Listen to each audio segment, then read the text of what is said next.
You are in a room full of incredible real estate agents that actually care about their clients. Do you guys know how many agents I talk to that don't know the situation where their sellers are moving, what their tax implication is of the house? Why are they actually selling? So many agents have no idea. They don't do seller net sheets. They don't actually love on that client and give them full transparency.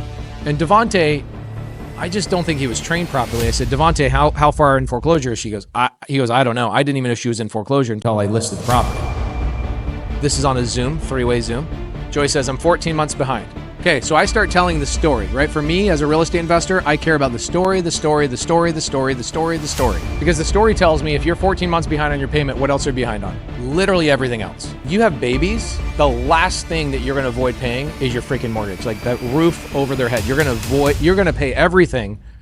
They're gonna pay that before you pay anything else. So she's 14 months behind on that. And I said, Joy, how much money do you have in your bank account? Is that a question that an agent would normally ask a seller?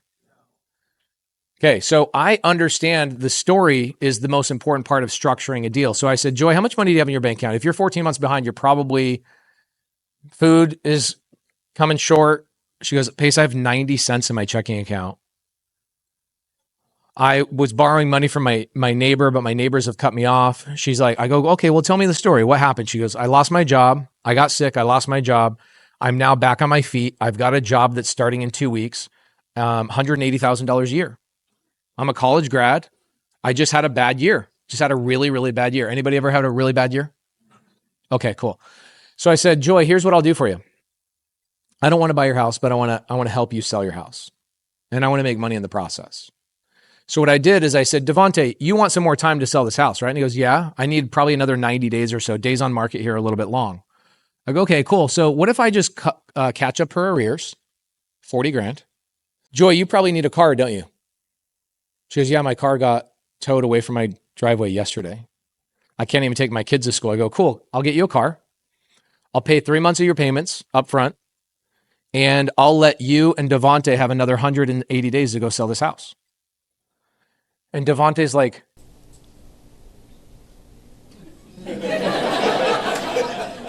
literally on the Zoom, if you saw the recording, his mouth is just hanging open. Like a fly could have flown in and flown out. He was just like, what? I don't understand how this works. I'm like, look, here's the situation.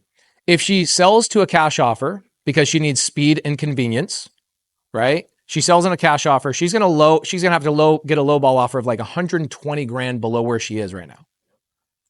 And she's going to get all of her equity taken away. And I don't know about you guys, but investors are not as bad as you might think they are, especially the ones that learn from me. So I said, Joy, this is your equity. This isn't some fix and flippers equity. This is your equity. And if I give you a loan, if I come in with the 40,000, I get you a car, get you back on your feet, get you to a point where you can take your kids on, to school. I pay 3 months of your payments up front, give you guys $1,500 a month of living expenses. Devontae, what would that do for you? And Devontae's like, are you kidding me? I could actually sell the house. I could get my commission. This is amazing. And I said, well, she has $120,000 in equity. So if I give her this loan and I catch up her arrears, I can wire the money right now. I don't need to go through an inspection period. I don't need to go through any of that kind of stuff. I can literally just wire the money now, and I get paid when her buyer comes to the table, and I get paid a fee. Oh my gosh, Joy starts crying. He's like, I can't believe, can I do this with other people? He says on the Zoom. I'm like, yes. So I made $18,000. Okay, I made $18,000 by bringing that money to the table. It took about 45 days for him to get an offer and for them to close. And I got all my money back plus an $18,000 fee. Joy, because of that offer, she got an extra $100,000 above and beyond what she would have gotten if she took a cash offer. Okay, so thank you. Now, Devontae calls me and he's like, okay, dude, I see the opportunity now of literally just calling people in foreclosure and saying, you feel like you don't have a lot of time to put your house on the market, but I have an investor that will catch up your arrears, get some money in your bank right now so we can list your property and give you enough time. Have you guys ever experienced anything like this where you have a short time frame? Okay, so Devontae's like, dude, this is where you start opening up your mind as an agent. Devontae goes, what if I call other agents that have these types of listings and I bring them to you? Can I make a commission? Right? They get commission, the disease of commission, that's the only way we can make money. I said, Devontae, I'll bring you on as my partner. Like, I'll split my fee with you 50-50. If you bring the deal to me and I fund it and we save the seller, they get the highest retail offer, I'll give you half of my proceeds. He's like, are you kidding me? I go, yeah, a lot of times it's going to be a lot more money than your commission ever could be. He's like, even if it's not my listing? I go, especially if it's not your listing. So that was October. Devontae's now sent me 12 deals. He's made about $80,000 saving sellers from foreclosure and getting them the equity that they deserve. Okay. So is that a new way of doing some creative finance that you guys might not have even thought of? You thought I was going to come in here and talk about sub 2 seller finance, lease options, wraps. Okay. So look, I could talk about sub 2 and seller finance till the cows come home, and you guys could watch that on YouTube. But some recent deals I'm doing, I think, is probably what you guys would rather hear, right? Okay. All right. So if you guys want to know more about sub 2 seller finance, you guys go to my YouTube channel. So that type of deal is cool. Here's another type of deal. I told this to people at lunch. This is what I call the wedge method. And this is where agents are completely poisoned by your upbringing, your training, your broker, whoever it is. Do you want to know why they call them brokers, by the way? Because they're broker than me. Why are they broker? Because they're going after commissions. Cool. Go after commissions 85% of the time. 85% of the time, go after commissions. That's how you pay your bills. Do the thing. How do you get rich? How do you get wealthy? Here's how you do it. I've got a deal right now in Kermit, Texas. You guys don't even know where Kermit, Texas is. I think there's one person in the room. There we go. Your mom's from Kermit, Texas? His mom is from freaking crazy. Okay, so you actually came up to me today and said, hey, Brandon told me he's doing a deal with you. Who told you that? Casey, yeah. Gregerson, right? So Kermit, Texas, middle of nowhere, RV park. I have an agent that comes to me and goes, this seller's out of their mind. You told me in a seminar one time that if I brought you a deal where the seller wants way too much money, to just bring it to you. Because my broker says, don't even waste your time on sellers that want too much money and are not going to listen to you. You're saying, hell no, that's the greatest lead on the planet for me. Because I understand seller finance. I understand that sellers are not greedy. Sellers are intelligent. They work their freaking guts out to buy that RV park and accumulate the wealth and get the appreciation, all of those things. Now they want to retire. And when they want to retire, guess what happens when they sell the property and they have a capital gain? Right. That's the Ukraine donation, right? We're donating to Ukraine. Sorry. I don't know how many Democrats we have in here, but that's where your federal money is going. Okay. State taxes, I'm all about it. Property taxes, I'm all about it. But federal income tax, are you kidding me? You see with all the crap there. So these sellers don't want to pay capital gains tax. So I go to them and I say, give me your sellers that want too much money. So Brandon, the agent, says, what are you going to do with this? I go, I'm going to convince the seller to sell it to me on seller finance. He gets the price he wants.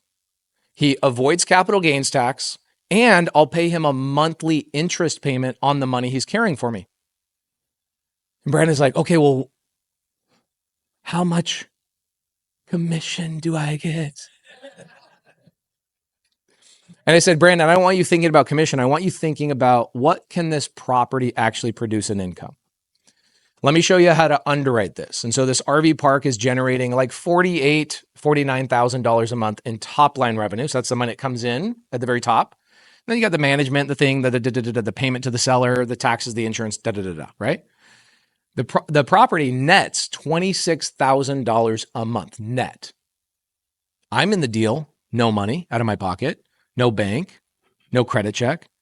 Brandon watches me structure this deal. And I said, Brandon, instead of thinking about the commission, why don't you just let me wedge you in as a 20% partner for bringing this deal to me? Now let's think about this, my friends. Do you want to go out and hustle for another listing every single month the rest of your life, or do you want to just get wedged into a deal like that? Okay, so I want you guys to write that down, wedge method. I'm going to be training a lot more about this on my YouTube for free, just showing you guys more of these wedge method deals I'm doing with agents, wedge method. So Brandon, I said, so what do you want? Do you want the commission for the $45,000? Or do you want to be wedged in as a 20% partner? What do you say, people at lunch? He says, can I have both? I was like, yeah, you can, but like we're gonna lower the commission part and we're gonna lower the wedge part. He ended up choosing. He's like, I want $10,000 now. I want some money now because I got bills to pay. But his check he'll get every single month for a park that I manage, my team manages. He gets to be in our Slack channel and watch how my team communicates, how my team collects payments and deals with taxes and insurance. Like he's getting a full on RV park freaking mentorship by bringing me a deal. He didn't have to do anything but bring me the lead. I negotiated with the seller. I did the contract. I opened escrow. I structured everything. We bought the deal. We took over the property. We're managing the whole thing. And he gets a check for $5,200 every single freaking month. Welcome, guys. Welcome to the big leagues. This is why brokers stay broke, because they're going after commission. Meanwhile, the people that are buying these properties, I got really lucky when I was flipping a long time ago, and I would flip these houses thinking, man, I made $60,000. And then 4 years later, I drive by, I'm like, dude, they sold it for how much money? So the value is in the ownership. So I've been doing a lot more wedge method with real estate agents, and I'll tell you how I'm doing it. And I'm grateful that Aaron brings me to these because more agents need to know this. We real estate investors are praying at night. In fact, I pay my tithing to my church just so God gives me the blessing of an agent understanding creative finance. If you pay your tithing, I'll wave a magic wand. We pray at night. We hope that you guys wake up and realize it's not all about the commission. So let me tell you a cool little story about another way you can wedge yourself into being in these deals. Single family too, okay? So last year, summer, we call expired listings. Okay, but before we call expired, by the way, you guys won't compete with me on expired listings. Am I licensed? I'm not. I never have been. I never will be. Why? Because when I call an expired listing, I say I'm the buyer. You guys are saying, hey, so you just fired an agent, but I want you to hire me, another agent, because I take better photos than that other agent. I don't know. I don't know what the value proposition is there. I'm sure Aaron trains on that. That's not my world. But here's what before I call expired listing, I track long days on market. So agents that are, houses that are long days on market. Our software as real estate investors is 1,000 times better than the MLS. Your guys' MLS is dog crap. It's lethargic, it's old, it needs to be updated. We have amazing software that allows us to see the interest rate, how much equity they have, how many days on market, what's going on, all the things on the house, all in just one little snapshot of a house. So what I'll do, I could do it right now in your guys' Broward County or wherever you guys are. I could go do a filter and I could go low equity, long days on market, interest rate under 3% or under 4%. That filter takes 15 seconds. I can pull 900 houses. What do? I don't want to waste agents' time unless these houses are on the market for like 90 plus days. I'm not one of those investors that's calling you on day one of your freaking listing and saying, hey, 50 cents on the dollar cash offer. Those guys suck. Okay. So what we do is we call these agents on day 90 and we say, hey, looks like your house has been on the market for a little bit. Catch me up to speed. What's going on? Anything I can do to help? I'd like to send you an offer today. Yes, I'm going to send you a lowball cash offer, but I also want to send you an offer where I will take over the seller's payments. I can see based on my software, they don't have equity. And I can also see they have a really good interest rate. I'd love to just take over the payments. Would your seller be open to that? Pretty simple. What do you think 90% of agents say? No. What are they really saying? I have no idea what the hell you're talking about. That's really it. And I call this like lactose intolerant. If somebody says, I don't like ice cream, do they really not like ice cream? No, they just know that if I eat ice cream, I'm going to crap my pants because I have lactose intolerance. Nobody on the planet will tell you they don't like ice cream. Everybody likes ice cream, right? But when somebody's like, no, I'm good on the ice cream, I'm like, oh, you're lactose intolerant. So when somebody says, no, my house that's been listed for 100 plus days that has no equity, that even if I got the offer today that I want, my seller's going to have to write a check for $5,000 after all the commissions, the closing costs, the stupid buyer's going to ask for concessions, especially right now. They're going to do the mortgage buy down, all this stuff. So I know that seller needs that. I know that as an investor better than the agent does. It's crazy that we as investors know that. Okay. So this particular agent, 4101 West Flower Street. It's a great story because I lit her world on fire. I call her on day 100. I didn't call her, but my team did. Day 100. Is your seller open to sub 2? No. Don't call me. You stupid investors. We've all felt it. I know you all have felt it, you stupid freaking investors. Cool. So we then call her, our follow-up system is day 120, then day 140, then day 160, then 180. Why do we call on 180? And a listing getting expired is a really nice way of saying that agent got fired. So I call them fired listings. You guys call them expired listings. I call them fired listings. So this agent, we call her back day 100, 120, 140, 160, 180. No, my seller's not interested. No, my seller's not interested. No, my seller's not interested. So what do we do on day 181? Hey, Bob, my name is Pace. Just wondering why you didn't like our offer that we sent over to your agent. Just wondering what we could do to improve this offer. What do you think is the answer, guys? What offer? Now, I wish I could just wave a magic wand. Here's the tough thing about being an agent. My wife's an agent. My partners are agents. So I see it, and we have people list our properties, of course, and I see the challenge that you guys deal with. It's a hard thing. That's hard. Being an agent is really, really hard. And what's really hard about it is that you're the licensed professional, and then you have some young whippersnapper calling you and suggesting, let me take over your client's payments. And it's really hard as an agent to go, I have no idea what you're talking about. So what agents typically do is they go, my broker says it's illegal. You haven't talked to your broker in 9 months. What are you talking about? Okay. My broker says it's illegal. No, my seller is not interested in it. What are they really looking for? They're looking for the lowest possible hanging fruit. They just want an offer. Please just buy the house.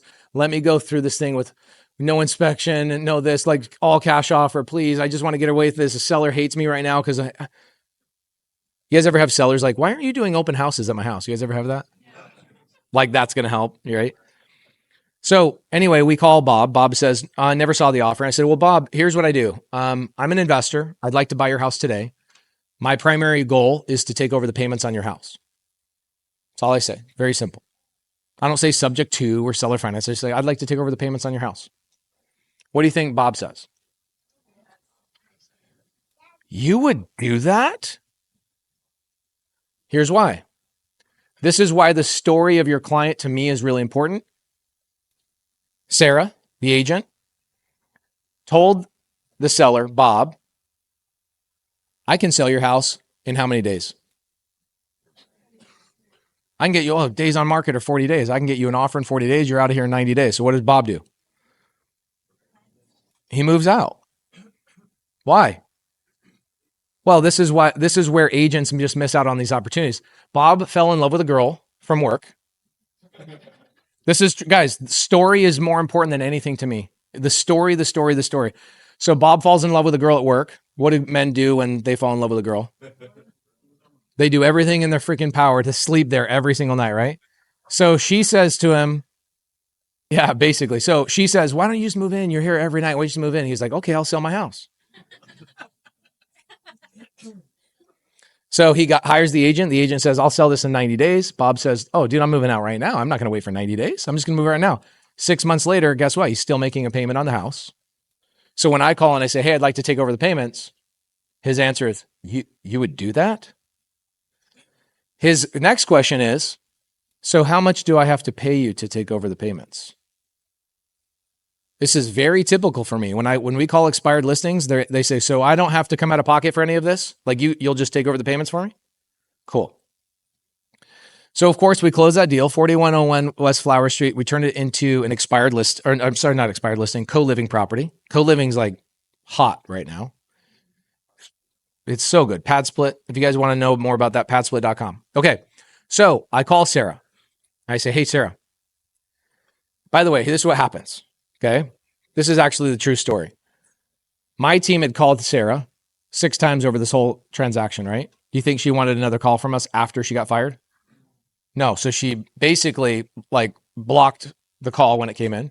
So I personally sent her a text message of a check, a cashier's check of $2,500. And I said, hey, Sarah, this check is for you. Didn't say my name, didn't say anything. She calls me and she's like, who are you?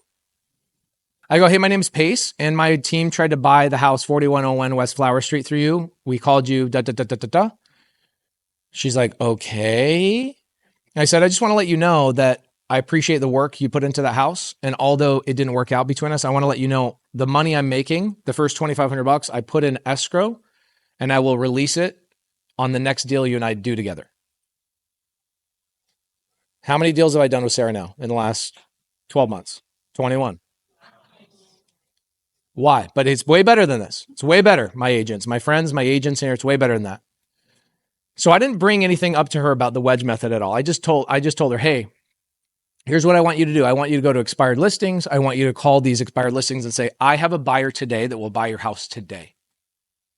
How much more power do you have when you're an agent saying, I have a buyer that will buy your house today, either on seller finance at the price you're asking or take over your payments? Do you have power right out of the gate? Okay, so do you stand out against the other 40 or 50 agents that are also calling those expired listings? This is why Aaron wants you guys to add this little tool to your tool belt. You have more power. Now, a gift that I'll give you guys today is I'll give you guys a gift of a buyer in every major town that does exactly what I do, okay, that you guys can use as that buyer. I'll give that to you guys. You guys are Aaron's crew, so I'll take care of you guys. So what I did with Sarah is I said, hey, Sarah, this is now second house, third house, fourth house. She's getting paid a commission. She's excited because commissions are cool. I then told Sarah, I said, hey, Sarah, can I tell you what I really want? She says, what? And I said, I want your loyalty. I want to partner with you for a long-term relationship. Here's what I want to do. The next house that we do together, I'm going to give you a choice. Do you want your commission or do you want 5% ownership in the property? And what I'll do is then the next house we do together, I'll bump it to 10. And on the next house we do together, I'll bump it to 15. And on the fourth house we do together, I'll bump it to 20. And I will retroactively go backwards on all the other ones and go to 20% if we get to that house.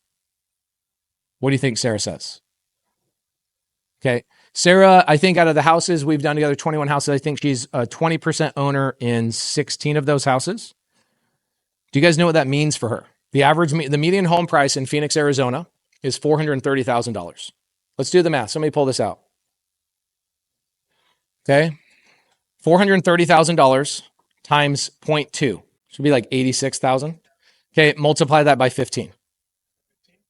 Okay. So she is now in less than 12 months, the owner of $1.2 million in real estate that all cash flow. She gets 20% of the cash flow. She gets 20% of all the future appreciation. She gets 20% of the K1. You guys, as real estate agents, don't understand how powerful it is. I make millions of dollars. Yes, I'm bragging. And I pay zero federal income taxes. Why? Because the IRS rewards the people who own real estate. The IRS says, this is not a loophole. This is written in the code. It is instructions. It's not real estate code. It's real estate instructions. Here's the instructions on how not to pay taxes. Own real estate, and we will reward you. Why does the IRS want me to own real estate? They want me to provide affordable housing to the United States. Is the government good at providing affordable housing? So the government incentivizes us through tax benefits. And so not only is Sarah a part owner of all the real estate, she also, from all the commissions she earned, paid how much in taxes this year? $0 in taxes. This is a little nugget I want you guys to write down for a second. You want to make more money? Keep more. You want to make more money? Keep more. Stop paying it to the federal income, federal blah, blah, blah. You guys are looking for write-offs all the time. Oh, well, I'm on Instagram. So like my dress I bought, that's a write-off. Okay, that's all good. I'm not saying don't do that. Do that. But you're still paying taxes at the end of the day. Sarah's not. Because she's not looking after the commission. She's looking now for the partnership and the ownership. She gets cash flow. Let's say those properties, what do you think the properties will go up in value over the next 15 years? It'll double. Welcome to real estate. I don't care who's in charge of the presidency. I don't care who is doing whatever. Real estate has scientifically, mathematically proven to double every 10 to 15 years. So in 15 years, Sarah will own she will have a net worth of $2.5 million just from the properties we did in 12 months. What happens if we do another and another and another and another? Where is she in 15 years? She's probably got a net worth of $10 to $12 million as an agent who didn't want to pick up my phone call. So these are massive things that you should be doing is instead of looking at as investors, Now, the tough thing, I would say the biggest challenge in doing deals is knowing who to vet. Like, who do I know is a good buyer? Who's going to actually come through? Because we've probably all dealt with a buyer that doesn't come through. They bail out. They don't wire EMD. They say they're going to wire EMD, or even they say, hey, I'm going to put $100 earnest money up. You guys ever get those contracts? Oh my gosh. I hate wholesalers that do that so much. Okay. So again, I'll give you guys, I don't know how to get it to them, Aaron, but I'll give you guys a list of some of my very best friends. I have about 8 of them in every state that do exactly what I do at a very, very high level. And here's what I would do. Who's working expired listings in here? Okay.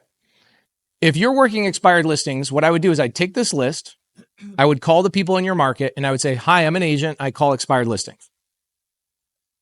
Before I go to a listing presentation, I want you to give me a seller finance sub 2 offer and a cash offer as well, so that when I walk into that listing appointment, I can tell that seller I have a buyer right now. Even though you don't have to accept these offers, I want you to know I come to the table with a buyer today. Now, I suggest we don't take this buyer's offer until the market tells us that we should. Who has more power in the situation, you or the agent that walks in there and says, look at my fancy photos? And I'm using the Matterport 3D photo thing. So when you're calling these expired listings, now Aaron will have a better script than me. He's a way better wordsmith than I am. But I would look at this and go, hi, my name is so-and-so from such and such brokerage, but I'm not calling to list your house. I'm actually calling because I have a buyer actually lined up. I'd love to come and present the offer to you in person. This is an actual offer. Okay. This list of people are people that do what I do. They'll put up earnest money. They have a track record. You can even show the seller, here's the last 4 houses that this person bought. This is my buyer. They're credible, et cetera, et cetera, et cetera. Will that amplify your guys' ability to make money? Okay. Now, as agents, you're doing deals with this group of people. I don't want you just looking after commissions. I want you going and trying to wedge yourself into these transactions. Okay. You need to have ownership. Otherwise, you're going to continue to be working. Can I be really harsh? Okay. Some people that are agents unfollow me because I can be really brutal to agents. Have you guys ever talked to somebody from let's see, it's always Coldwell Banker. It feels like it's always Coldwell Banker. And they say, I've been an agent for blah, blah, blah. How many people have heard that from an agent? So I have a confession to make. I was really mean. I shouldn't do this. This was not recorded, so it won't go anywhere. But I was really mean to an agent a couple of weeks ago, and I said, congratulations. That's like telling somebody you went to kindergarten 27 years in a row.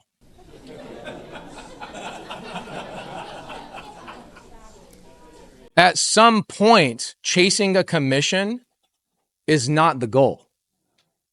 Can I continue to make millions of dollars chasing commission? Absolutely, and you should. You should never get rid of that. Does Dairy Queen sell ice cream or hamburgers? Both. So you're telling me it's okay to do 2 things at the same time. I can go after the listings that make sense as listings, and I can go after the listings that are seller wants too much money, doesn't have enough equity, something's going on, and I can bring that to an investor and say, how can I wedge myself into this deal? Now you're getting real ownership. Most people in here, I don't know what your number is. You're a mom. I can tell you're a nurturer. I can just tell you're a mom. How many babies you got? You got 2 babies. Okay. I can just tell you're like a total nurturer just looking at you.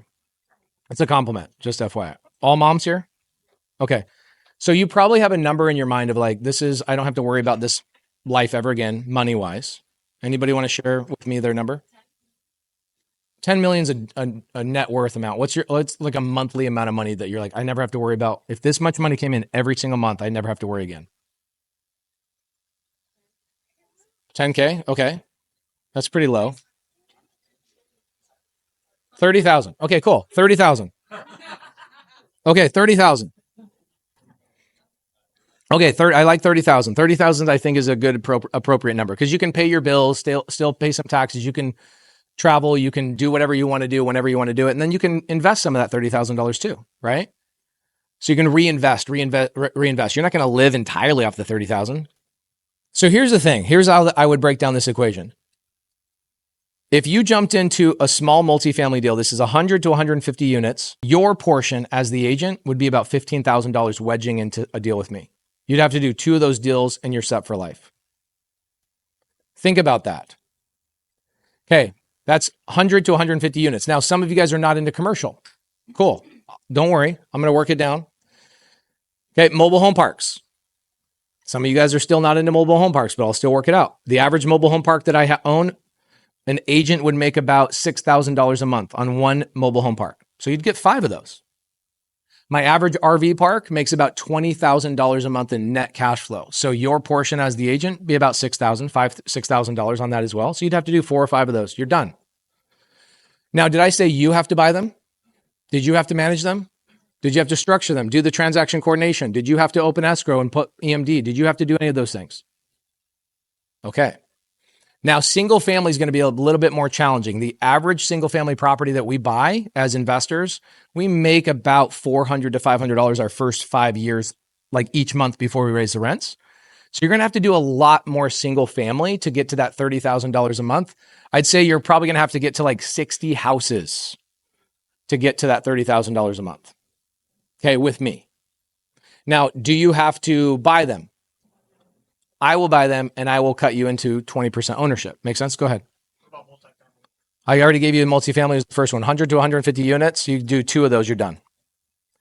Okay. Now, here's what's kind of fun. You guys want to see where you can find some multifamily stuff on seller finance right now? Like I'll give you a really quick cheat code. Who wants a cheat code? Okay. By the way, what's the best cheat code on planet Earth? Up, down, left, right, ABA, start. I'll wrap up with the couple of little cheat codes. Has this been helpful to open up your guys' mind a little bit today? Okay. All right, so go to Crexy.com and go to the search bar and type in owner finance. Not only will you find multifamily, RV parks, mobile home parks, single family, car washes. A lot of the ladies in here are obsessed with Cody Sanchez. So you're like, I want to own a laundromat and a car wash. Well, you can buy them on there too. How do you buy those? My friends, my agents, you look at these and you're like, man, here's how an agent looks at these listings. Some other agent beat me to the listing. That's not an opportunity for me. A smart agent, an investor agent, I like to call them licensed investors, looks at that listing and goes, oh, good, somebody did all the hard work for me. As an agent, take this list that Aaron's going to give you and go to those people in your local town and say, hey, if I brought you an opportunity that's owner finance, could you wedge me into the deal? All you have to do is reach out to the already listed properties that are on Crexy and bring those opportunities. Yes, you have your hand raised. Do you have to be licensed? Hell no. No, you don't. If you're not licensed, you don't have to be licensed. I'm not telling you not to quit. I'm not telling you to quit your license, by the way. You don't have to be licensed, no. Okay, you could go to Crexy.com. Another great place to find these deals, LoopNet.com. Another place to find these great deals, Landwatch.com. Okay, here's one of the greatest opportunities in real estate right now, my friends. By the way, I have to leave in 2 minutes. I have a flight I have to run to. Maybe I'll do one question or something. Greatest opportunity in real estate right now. You guys know what it is? Land. Why? Because restrictions are coming down. There's a massive shortage.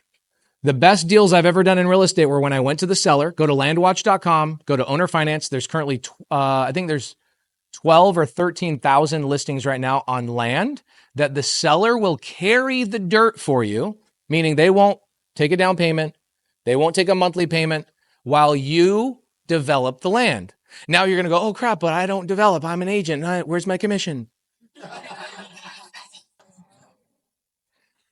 Go to the list of people I'm going to give you and tell them, hey, a lot of them are building tiny homes. A lot of them are doing modular homes. A lot of them are building RV parks. If you went to an investor and said, hey, I've got a piece of land, the seller won't take a down payment and they don't want a monthly payment until after you develop and refinance, how many developers would want that deal? That is one of the greatest opportunities on the planet. You want to own massive amount of stuff, go to landwatch.com, bring empty land to investors like me, and I will wedge you in. I will let you come to the development, bring your 2 kids, they can meet my kids, and I will show you how to be an owner. Learn how to arbitrage something that's already right in front of you and make it valuable by bringing it to somebody that's too busy to go and look for these things. Okay? I wish I could spend 10 hours with you guys. Thank you guys. I appreciate it.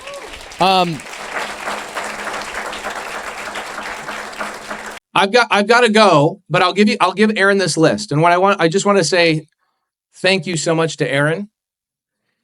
Nobody in the industry is doing what Aaron Novello is doing. Nobody. Bridging the gap between the investors and the agents, and letting agents understand that they should be licensed investors, not licensed agents. That is not happening in this industry. There is a massive divide. My world, our conferences are thousands and thousands of people that are investors. And then I go to other conferences and it's nothing but thousands and thousands of agents. It's like this massive divide. It is the craziest thing. And right now, you guys, I'm lucky. We're all lucky to be in this room in a year, 2 years, 3 years from now. This hotel, the next biggest hotel will not be able to hold as many people as Aaron Novello is going to attract. Okay? So, I'll see you guys later. Let Aaron Novello know we love him. Give him a big round of applause, please.